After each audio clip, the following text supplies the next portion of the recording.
ಹಣ ದುರುಪಯೋಗ ಆರೋಪ ಎದುರಿಸುತ್ತಿರುವ ಸಚಿವ ಬಿ ನಾಗೇಂದ್ರ ರಾಜೀನಾಮೆ ನೀಡುವಂತೆ ಆಗ್ರಹಿಸಿ ಬಿಜೆಪಿ ನಾಯಕರು ಬೆಂಗಳೂರಿನಲ್ಲಿಂದು ಪ್ರತಿಭಟನೆ ನಡೆಸಿದರು. ಈ ವೇಳೆ ಪಕ್ಷದ ರಾಜ್ಯಾಧ್ಯಕ್ಷ ಬಿವೈ ವಿಜಯೇಂದ್ರ, ವಿಧಾನಸಭೆ ವಿರೋಧ ಪಕ್ಷದ ನಾಯಕ ಆರ್ ಅಶೋಕ, ಉಪನಾಯಕ ಅರವಿಂದ ಬೆಲ್ಲದ್ ಸೇರಿದಂತೆ ಹಲವು ನಾಯಕರು ಉಪಸ್ಥಿತರಿದ್ದರು.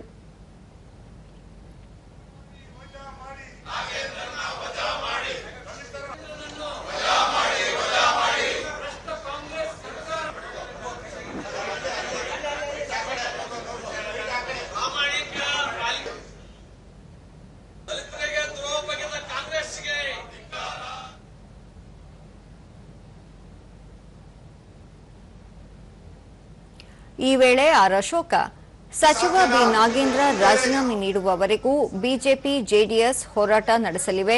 ವಾಲ್ಮೀಕಿ ಅಭಿವೃದ್ಧಿ ನಿಗಮದ 187 ಕೋಟಿ ರೂಪಾಯಿ 600ಕ್ಕೂ ಹೆಚ್ಚು ಖಾತೆಗಳಿಗೆ ಜಮೆಯಾಗಿದೆ. ಹೀಗಿದ್ದರೂ ಸಚಿವರನ್ನು ಸಮರ್ಥಿಸಿಕೊಳ್ಳುವುದು ಸರಿಯಲ್ಲ ಎಂದರು. ವಿಧಾನಮಂಡಲದ ಅಧಿವೇಶನದಲ್ಲಿ ಬರಗಾಲ, ಬಿಡದಿ ಟೌನ್ಶಿಪ್, ಕೆಪಿಎಸ್ಸಿ ಹಗರಣ, ನೈಸ್ ಟೋಲ್ ವಸೂಲಿ ಬಗ್ಗೆ ಚರ್ಚೆ ಮಾಡಬೇಕಾಗಿದೆ. ಹೀಗಿದ್ದರೂ ಕಾಂಗ್ರೆಸ್ ಶಾಸಕರು ಮೌನವಾಗಿ ಕುಳಿತಿದ್ದಾರೆ. ಈ ಸಂಬಂಧ ಹೋರಾಟ ಮುಂದುವರಿಯಲಿದೆ ಎಂದರು.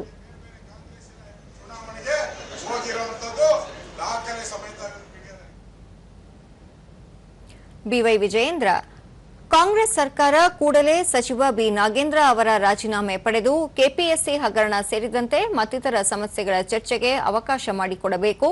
ರಾಜ್ಯದ ಎಲ್ಲಾ ಜಿಲ್ಲಾ ಕೇಂದ್ರಗಳ ಜಿಲ್ಲಾಧಿಕಾರಿಗಳ ಕಚೇರಿ ಮುಂದೆ ಬಿಜೆಪಿ ಕಾರ್ಯಕರ್ತರು ಪ್ರತಿಭಟನೆ ನಡೆಸುತ್ತಿದ್ದಾರೆ.